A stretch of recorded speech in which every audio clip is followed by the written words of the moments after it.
Eto net friends, mapapansin nyo, oo, French ang fries ang kinakain. Itong specialty ko ang pinatitikman ko. Kasi hindi po siya kumakain ng sibuyas at saka yung mga ibang herbs.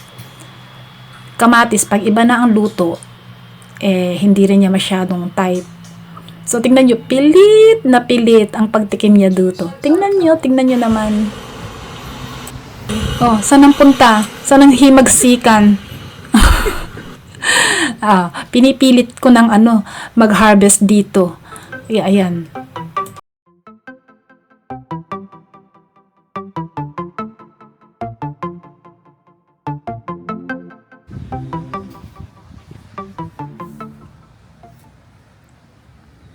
Kita niya, kukunin ko yun. Nakakatawa itong mga cherry ang liliit pa nila. Meron na silang kahit konting bunga. Sige, laban lang, kahit binabagyo na. Effort pa.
Pero meron dito yung malaki na. Eto kita nyo ha. Yan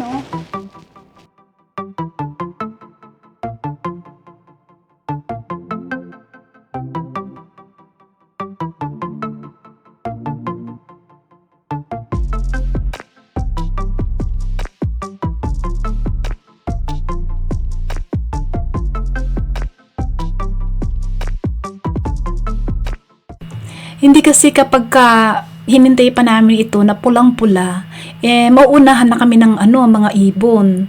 Kaya, at saka pagka galing sa puno, parang, ayan, tingnan mo, sa katakawan ng cherries, naapakan ko na yung putik.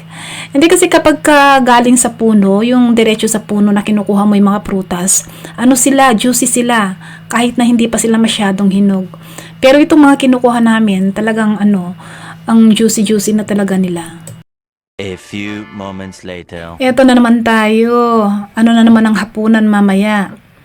Eto na isipan ko na magluto ng yung tawag nila dito yung ingevulde tomato and paprika. Yung stuffed tomatoes and paprika sa English. Ayun, syempre kailangan natin ng kamatis, ng paprika, tapos depende na sa inyo kung ano ang ihahalo nyo sa giniling. Ako, sibuyas, mga basic lang. Kung ano magustuhan yung ihalo. Ito try ko rin yung may grated cheese. Kasi si Daniel, hindi siya kumakain kapag meron ng halo ang giniling. Ayan, meron pa rin akong tame, bango talaga. Tapos, ito yung onion spring ko. Lalagyan ko rin. Patatry kong pasubukan kay Daniel kung kakainin niya. But normally, hindi siya kumakain ng maraming halo. Oli ka na. Luto na tayo at baka makain ko pa tong hilaw na sibuyas. Ginrate ko na itong bawang kasi mas malasa, mas masarap. Nakalimutan ko na the more na matapang ang lasa, the more na hindi bet ni Daniel. Aroy.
in the oven.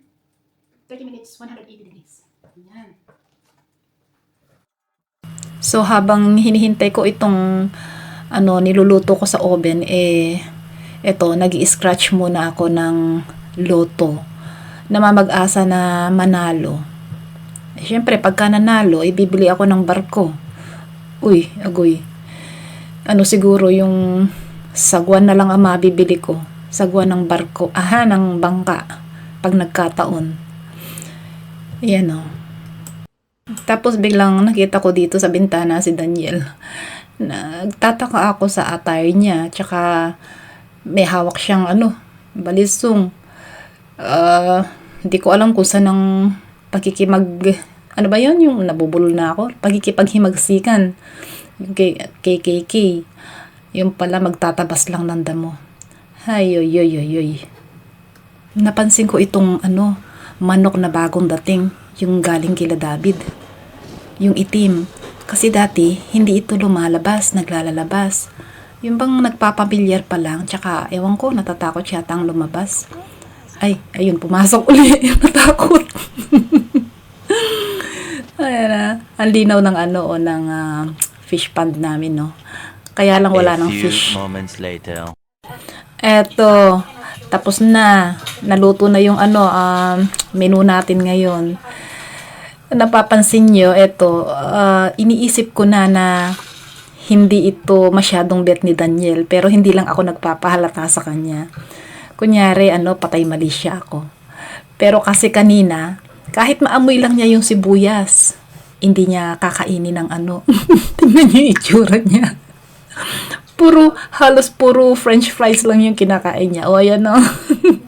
Sabi ko sa kanya, tikman mo naman ng konti ka kung ganyan. Pero kung walang camera ito, hindi man niya titikman. Yun lang amoy ng sibuyas, ayaw na niya.